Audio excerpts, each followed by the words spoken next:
Salam cerdas, Ibu, Bapak, Saudara-saudara yang saya hormati. Sesi membaca berita kali ini saya akan membacakan suatu berita terkait kondisi tekstil, ya, industri tekstil, secara lebih khusus terkait dengan nasib atau masa depan dari pekerja di industri tekstil. Beritanya dari CNBC Indonesia, ditulis pada tanggal 1 Juni 2025, hari Minggu ya, jam 11.45 siang. Nah, judulnya barang tidak laku, 3 juta pekerja tekstil terancam PHK. Ya, ditulis oleh jurnalisnya Emir Yanwardana, CNBC Indonesia. Beritanya begini, sebanyak 3 juta pekerja industri tekstil terancam pemutusan hubungan kerja atau PHK.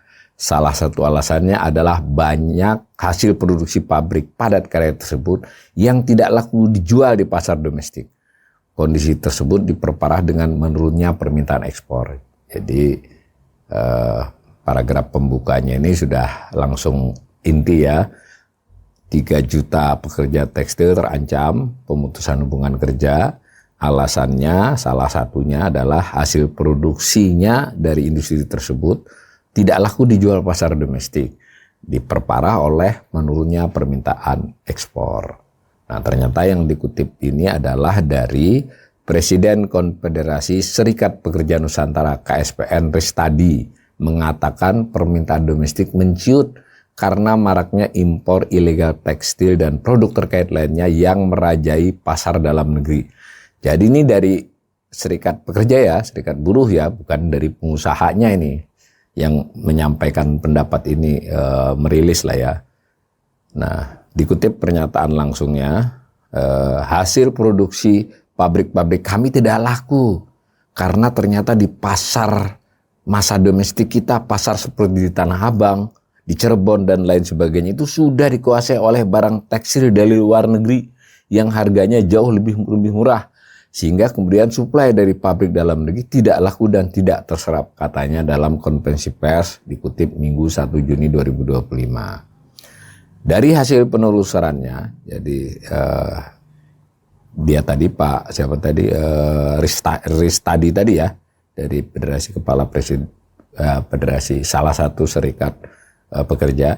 Dari hasil penelusurannya banyak toko di pasar mendapatkan barang ilegal melalui black market dengan harga yang lebih murah, hingga pada akhirnya banyak pabrik yang gulung tikar. Jadi sinyalemen dari penelusuran dia itu masalahnya itu lebih murah karena memang produknya itu ilegal gitu, impor ilegal maksudnya ini ya, dari black market.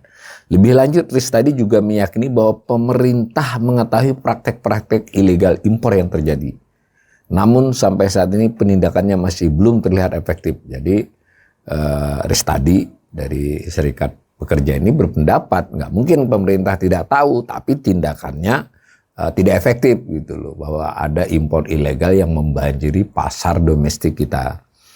Nah, dikutip pernyataannya, ada Satgas Pemberantasan Impor, ada gaungnya, tapi sampai sekarang ini kita tidak pernah mendengar lagi katanya. Nah, ini kalau bahasanya netizen sekarang omong-omong gitu ya, gaungnya nggak ada lagi. Ini menurut Ristadi loh, bukan menurut saya sebagai ekonom.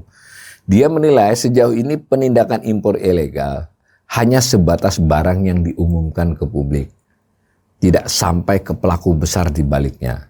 Hal ini membuat dia menilai pemerintah masih setengah hati dalam memberantas produk impor ilegal. Ini menarik ya, ini pendapat dari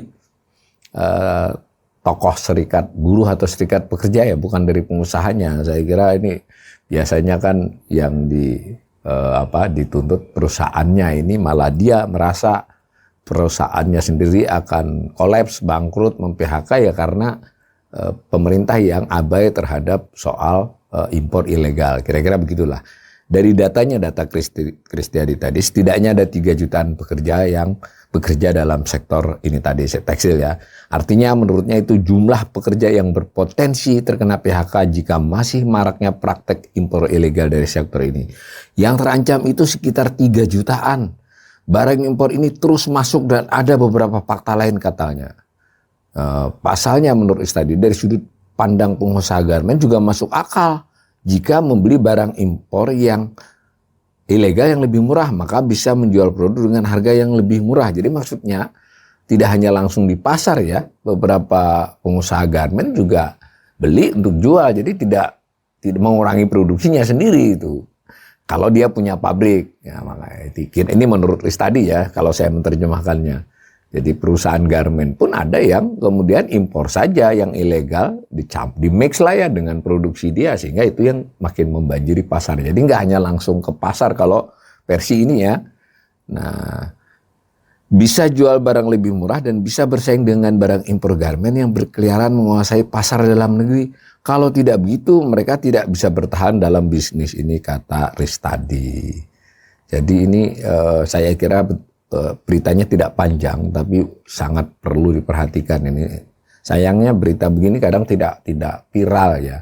Jadi ini dari Serikat Pekerja ini, ya tanda petik ya membela pengusaha perusahaan tempat mereka bekerja. Artinya ya PHK terpaksa mereka lakukan karena tadi kalah bersaing itu terutama sekali karena impor ilegal gitu yang jadi lebih murah.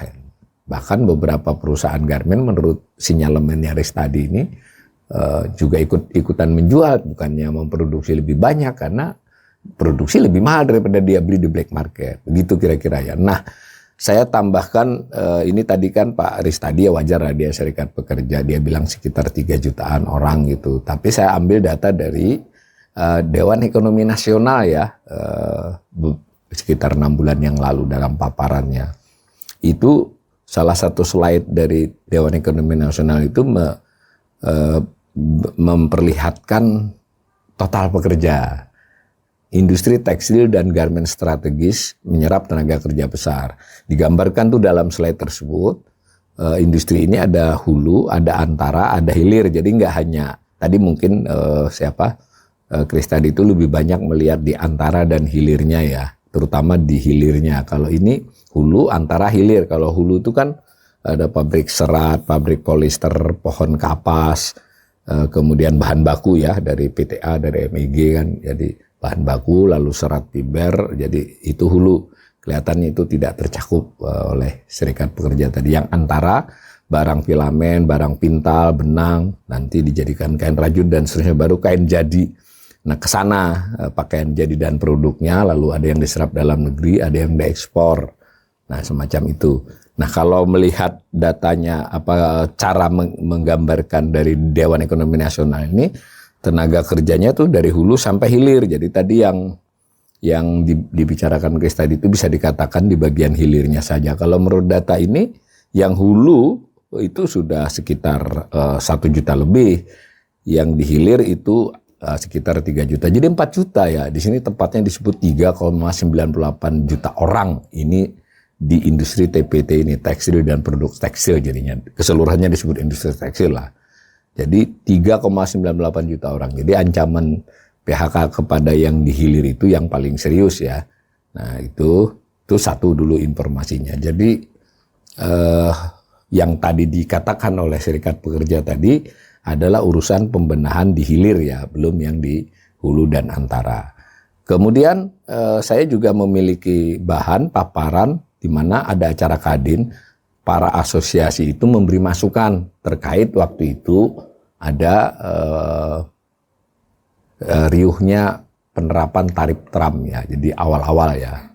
Nah, maka ada Kadin melakukan acara yang mengumpulkan masukan, identifikasi masalah, lalu masukan secara umum dari masing-masing asosiasi ataupun kumpulan-kumpulan dari masing-masing industri ya, asosiasi industri lah. Nah, ini saya ambilkan halaman dari Asosiasi Pertekstilan Indonesia karena tadi beritanya kan itu.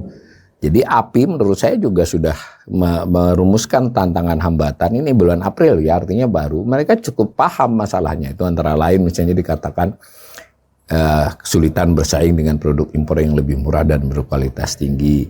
Kemudian yang kedua, ketergantungan pada impor bahan baku seperti serat dan pewarna yang artinya lalu meningkatkan biaya produksi. Ketiga juga ada masalah biaya energi dan biaya produksi yang tinggi.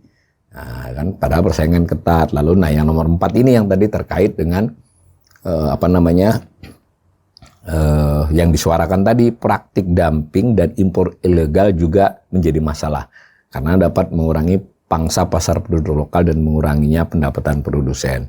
Kalau yang nomor 5 ini ya semacam otokritik ya dari API, perlu produk-produk yang inovatif untuk menarik konsumen dan menjaga daya saing, know your customer. Tapi kalau nomor 5 ini sebetulnya saya melihat pelaku tekstil Indonesia itu cukup lumayan ya, tapi tentu butuh dukungan pemerintah.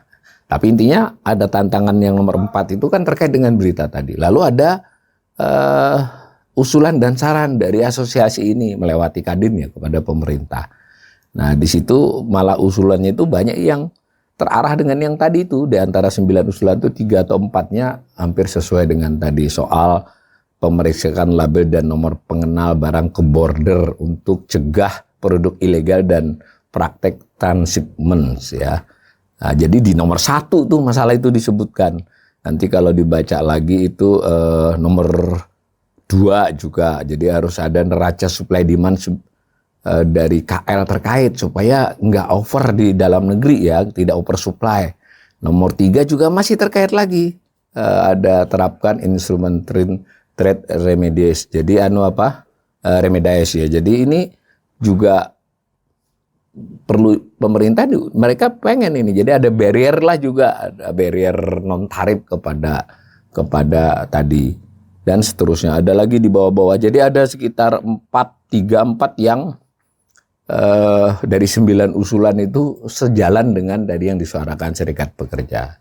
Jadi saya kira yang dinyatakan Serikat Pekerja tadi paralel ya dengan yang menjadi masukan dan usulan dan